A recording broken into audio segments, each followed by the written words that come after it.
ele vai ficar com muito Arn. Eu dou ban nele, o que eu faço?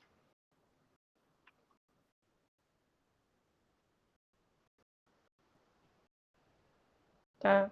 Aqui é o recurso de cooperação de respeito com a free cuff, free punch, free curse, alguma coisa assim.